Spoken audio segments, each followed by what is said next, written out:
The language of flowers.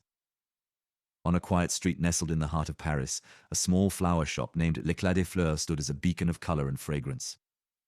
Every morning, Elise carefully arranged the bouquets with an artist's touch, believing that flowers spoke a language far deeper than words. One crisp spring morning, the bell above the door jingled, announcing a new customer. A tall man in a charcoal coat stepped in, his presence commanding yet soft. He had sharp features softened by kind brown eyes, and in his hands he carried a small notebook. "Bonjour," he greeted. His voice was low and thoughtful, as if every word he spoke was weighed with care. "Bonjour," Elise replied, smiling warmly. "How can I help you?" "I'm looking for flowers," he said, glancing around the shop, "but not just any flowers. They need to mean something, a way to say, 'I'm sorry,' and that I miss you." Elise's curiosity piqued. "For someone special?" He nodded. "My sister Isabel. We had a falling out a year ago. I've tried to write letters, but words seem too insufficient. I thought flowers might speak what I cannot." Elise's heart swelled.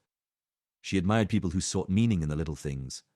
"Then let's choose carefully," she said, guiding him to the arrangements. "Purple hyacinths for sorrow, white lilies for forgiveness, and maybe heliotropes. They mean devotion."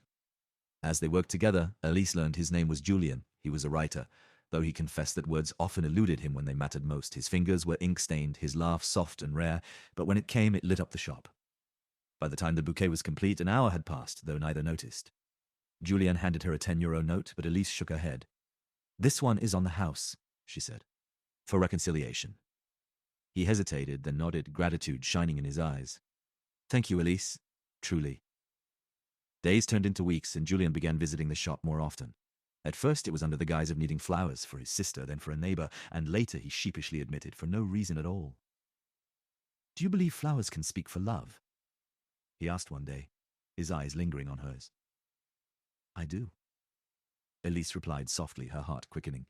"And if I were to ask you to dinner, what would I bring?"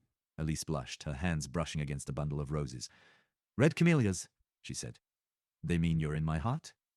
That evening, Julian appeared at her door with a single red camellia and a shy smile. "So does this mean yes?" Elise laughed, taking his hand. "Yes," she whispered. As they walked along the Seine, the scent of flowers lingered in the air, mingling with the quiet hum of the city. Their romance grew like the blossoms Elise tended, delicate, vibrant, and filled with a language all their own.